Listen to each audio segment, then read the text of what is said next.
अब वीर अस्पताल आजभन्दा 133 वर्ष अगाडि विक्रम सम्वत 1947 साल आजैको दिनमा श्रावण 12 गते सुरु भयो हो र यसको इतिहासमा सुरु हुँदा यो 1500 यहाँबाट सुरु भएको थियो भन्ने छ र अब यसको त्यतिखेर वीर डिस्पेन्सरी भन्ने वीर मेडिकल वीर सर्जिकल भन्ने अब मेल र फिमेलको लागि पनि छुट्टै भन्ने साना साना बिल्डिङहरू थिए रे र आजको दिनमा हामी वीर अस्पताल अब 133 वर्षमा त्यो अवस्थाबाट आज यहाँ 1947 बाट आइपुगेका छौँ।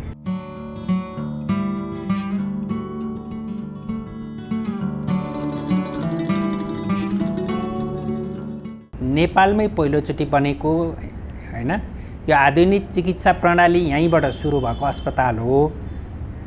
नेपालमा जति सेवाहरू सुरु भएछन् जति स्पेसियालिटी भनौँ न जति विद्याहरू सुरु भएको छ यहाँबाट नै सुरु भएको छ। जस्तै वीर अस्पताल बन्यो, नेपालमा पहिलो अस्पताल यही थियो।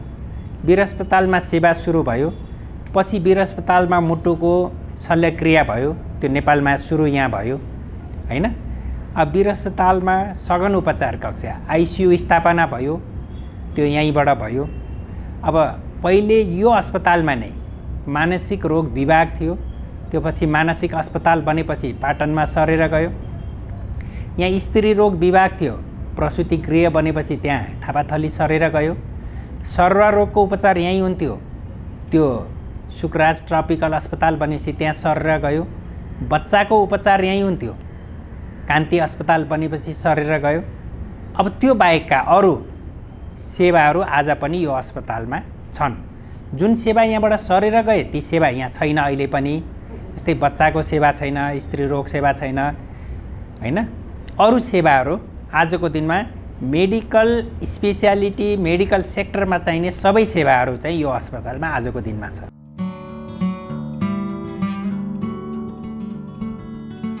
अब यस्तो छ, वीर अस्पतालमा साधारणदेखि लिएर अति विशिष्ट सेवाहरू छ। जस्तै जनरल मेडिसिन भनौँ न, इन्टर्नल मेडिसिन भन्छौँ, इन्टर्नल मेडिसिनको सेवा छ। तर अब इन्टर्नल मेडिसिन मात्र होइन कि मेडिसिनभित्रका थुप्रै स्पेसियालिटीहरू जस्तै ग्यास्ट्रोइन्टरोलोजी पेट रोग सम्बन्धी, कार्डियोलोजी मुटु सम्बन्धी, चेस्ट डिजिज छाती रोग सम्बन्धी, न्युरोलोजी भनेको नसा सम्बन्धी, अब डायबिटिज एन्ड इन्डोक्राइन मधुमेह र थाइरोइड रोग सम्बन्धी, त्यस्तै हेपाटोलोजी कलेजो सम्बन्धी, यस्ता चाहिँ थुप्रै स्पेसियालिटी सब्जेक्टहरू छन् मेडिकल स्पेसियालिटीमा। फेरि सर्जिकल स्पेसियालिटीमा गयौँ भने हामी general surgery, neuro surgery, gastro surgery, urology, cardiothoracics and vascular surgery, burn, plastic, gynaecology यी सेवाहरू छन्। जस्तै गाइनीको हामी कहाँ पुरा सेवा छैन, त्यही पनि ओपिडी सेवा अहिले हामीले सुरु गरेका छौँ। एआरटी क्लिनिक भनेर छ, डट्स क्लिनिक छ हैन।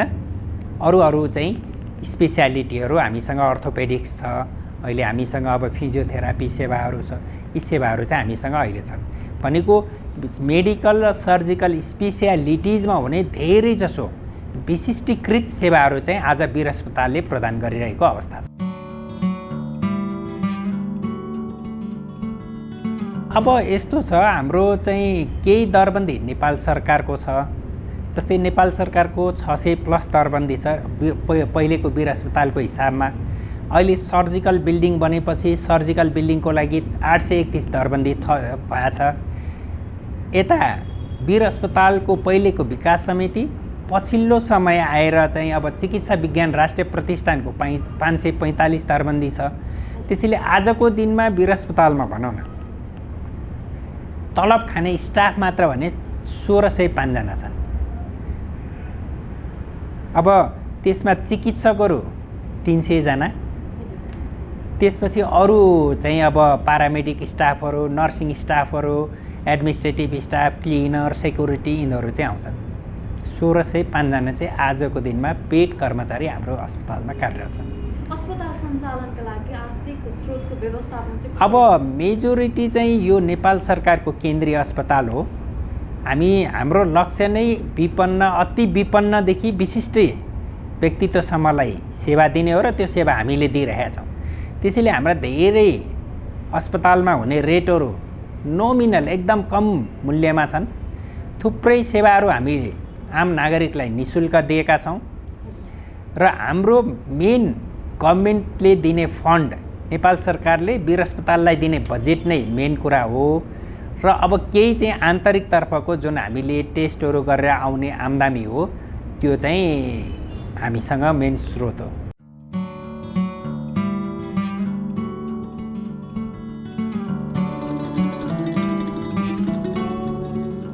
अब यस्तो छ, अब यो अस्पतालको एउटा मास्टर प्लान बनिएको थियो। त्यो मास्टर प्लानमा चाहिँ अहिले भएको वीर अस्पतालमा त्यसमा हामीसँग 460 बेड थियो। त्यो 460 बेड पछि हामीले सर्जिकल बिल्डिङ थप्यौँ 500 बेड। अहिले हामीसँग 960 बेड छ र त्यो 960 बेड क्षमतामा अब यो सँगै ट्रमा सेन्टर पनि जोडिएको छ, अर्को 200 बेड त्यहाँ छ र अब मास्टर प्लान अनुसार फेज 1 बनिसक्यो ट्रमा सेन्टर, फेज 2 बनिसक्यो सर्जिकल बिल्डिङ, फेज 3 को काम अब हामीले सुरु गरेका छौँ। फेज 3 को काम सुरु गर्दा हामीले पुरानो जुन अस्पतालको भर्ना गर्ने इनपेसेन्ट बिल्डिङ छ त्यसलाई भत्काउँछौँ र त्यसलाई 500 बेडको मेडिकल ब्लक बनाउँछौँ। त्यो हुँदाखेरि यहाँ चाहिँ 500 बेडको सर्जिकल ब्लक, 500 बेडको मेडिकल ब्लक र 200 बेडको ट्रमा यो एरियामा भएर 1200 जति बेड हुन्छ र अर्को 12 देखि 1500 बेडको चाहिँ अस्पताल दुवाकोटमा हुन्छ। त्यसले गर्दा टोटल 2500 क्यापासिटीको चाहिँ हुन्छ भन्ने एउटा मास्टर प्लानको चाहिँ परिकल्पना हो।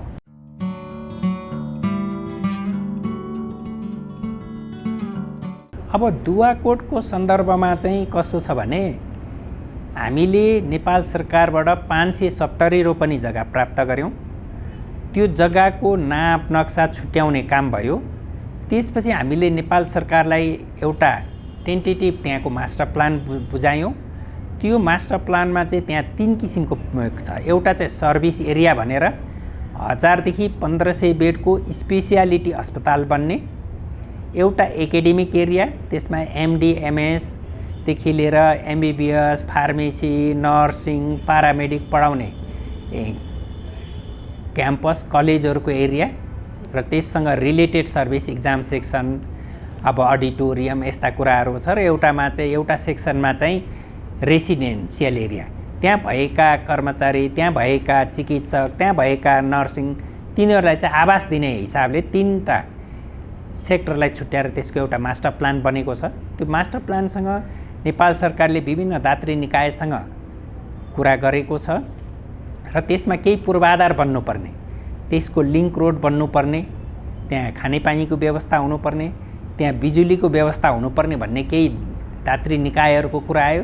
त्यसले अहिले त्यहाँ बिजुलीको व्यवस्था, ट्रान्सफर्मर बनिसकेको छ, खानेपानीको लाइन आइसकेको छ, त्यसको link road Monera corridor Nepal सरकारको प्रायोरिटी प्रोजेक्टमा अगाडि बढेको छ र अब मलाई लाग्छ स्वास्थ्य मन्त्रालयले त्यो प्रोजेक्टलाई अगाडि बढाउनका लागि बाटो खुलेको छ र अब सरकारले चाहिँ त्यसलाई राष्ट्रिय गौरवको योजनामा राखेको कारणले त्यो प्रोजेक्ट अगाडि बढ्छ भन्ने मलाई विश्वास छ।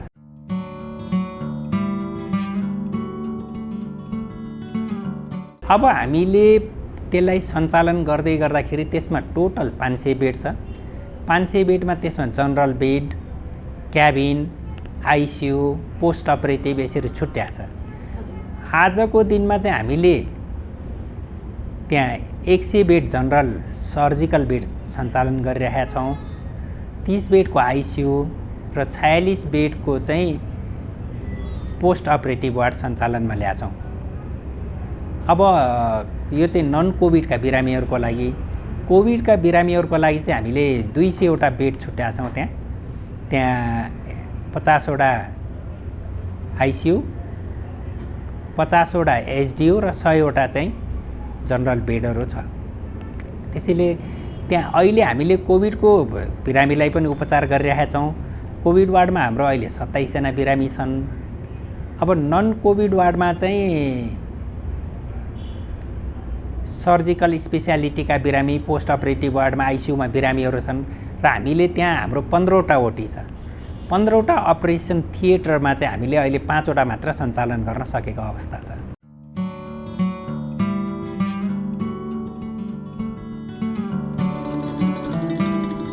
अब होइन, हाम्रोमा अहिले वीर अस्पतालमा बिरामीको चाप नै बढी छ।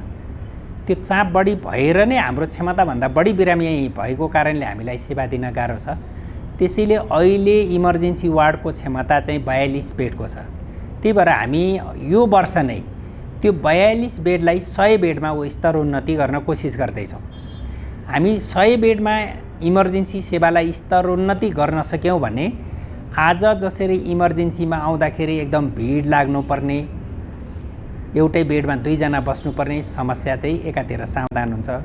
अर्को, हाम्रो सर्जिकल बिल्डिङमा अहिले 5 वटा मात्र ओटी सञ्चालन भएको छ। 10 वटा ओटीका उपकरणहरू हामी ल्याउने प्रक्रियामा छौँ। त्यो 15 वटा नै ओटी चल्यो भने चाहिँ यो 6 महिना 8 महिना कुर्नुपर्ने, लामो समय कुर्नुपर्ने सर्जरीको लागि अवस्था पनि अन्त्य हुन्छ जस्तो लाग्छ मलाई।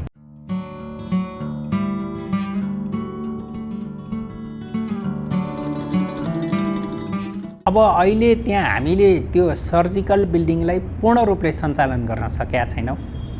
पूर्ण रूपले यसले सञ्चालन गर्न सकेनौँ कि त्यसको जति जनशक्ति हामीलाई आउनुपर्ने हो त्यसको दरबन्दी अनुसार जनशक्ति हामी कहाँ अहिले आइसकेको छैन र हामी केही समयमा, अर्को 6 महिनामा लाग्छ मलाई पूर्ण रूपले सञ्चालनमा हामी पुग्छौँ। त्यो 6 महिनामा सर्जिकल उपकरणहरू पनि आइसक्छन् हाम्रो अपरेसन थिएटरका, र अहिले लोकसेवाबाट विशेष विज्ञापन भएर यो बिल्डिङको लागि 300 जना स्टाफ नर्सको पनि भर्ना प्रक्रिया अगाडि बढेको छ। र त्यो 300 स्टाफ नर्स आउने, सर्जिकल स्पेसियालिटीका इक्विपमेन्टहरू आउने प्रक्रिया पुरा भयो भने अर्को 6 महिनामा हामी त्यसलाई पूर्ण क्षमतामा चलाउँछौँ। त्यो पूर्ण क्षमतामा चल्दाखेरि यो धेरै कुर्नुपर्ने त समय अहिले नै अन्त्य हुन्छ त्यो हुने बित्तिकै।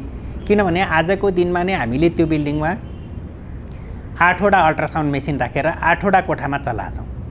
हिजो अस्ति त्यो नहुँदासम्म अल्ट्रासाउन्ड गर्ने 1 हप्ता 10 दिन 15 दिन कुर्नु पर्थ्यो। अहिले हामीले दिनमा 150 देखि 200 जनाको अल्ट्रासाउन्ड गरिरहेका छौँ र अहिले त्यो पालो कुर्नुपर्ने समस्या नै अहिले अन्त्य भएको छ। त्यसैले मलाई लाग्छ अब सर्जिकल बिल्डिङ पूर्ण रूपले सञ्चालन गरेपछि, इमर्जेन्सीको स्तरोन्नति गरेपछि यी अहिले तपाईँले भन्नुभएका समस्याको चाहिँ पक्कै समाधान हुन्छ।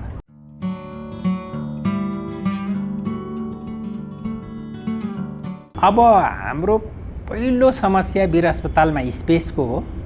यहाँ जति बिरामीहरू आउनुहुन्छ त्यो बिरामीहरूलाई अटाउन सक्ने गरी, चिकित्सकहरूलाई राख्न सक्ने गरी, इक्विपमेन्ट राख्न सक्ने गरी ठाउँ नै कमी छ। पहिलो कुरा ठाउँको समस्या छ। दोस्रो कुरा, केही विषयमा दक्ष जनशक्तिको पनि कमी छ। तर जनशक्तिको पाटो, चिकित्सकको पाटो धेरै फुलफिल भइसकेको छ। अहिले हामीलाई मुख्य समस्या भनेको नर्सिङ स्टाफको हो। हामीलाई धेरै नै नर्सिङ स्टाफको कमी छ हाम्रो अहिलेको अवस्थामा। र अर्को भनेको चाहिँ पुरानो भवनको हो। हामीले चाहेर पनि पुरानो भवनबाट चाहिँ स्तरीय सेवा दिन सकिरहेका छैनौँ।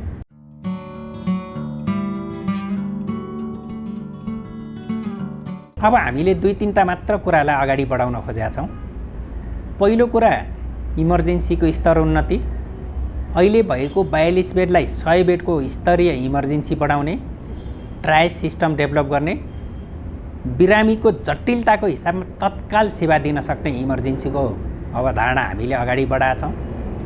दोस्रो कुरा भनेको पुरानो यो बिल्डिङलाई भत्काउने र नयाँ मेडिकल ब्लक बनाउने भन्ने छ।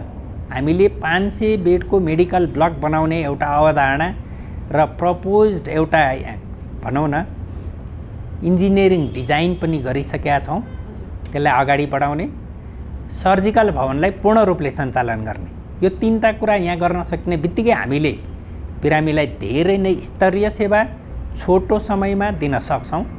र त्यो पछि हामीलाई दुवाकोट परियोजनालाई हाम्रो मास्टर प्लान अनुसार अगाडि बढाउन सरकारलाई अनुरोध गर्ने।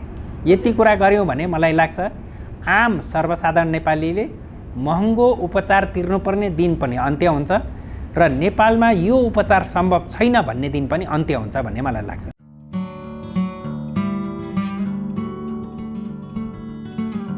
अब वीर अस्पताल नेपालकै पुरानो पहिलो अस्पताल हो। गत वर्षकै डेटा हेर्ने हो भने यो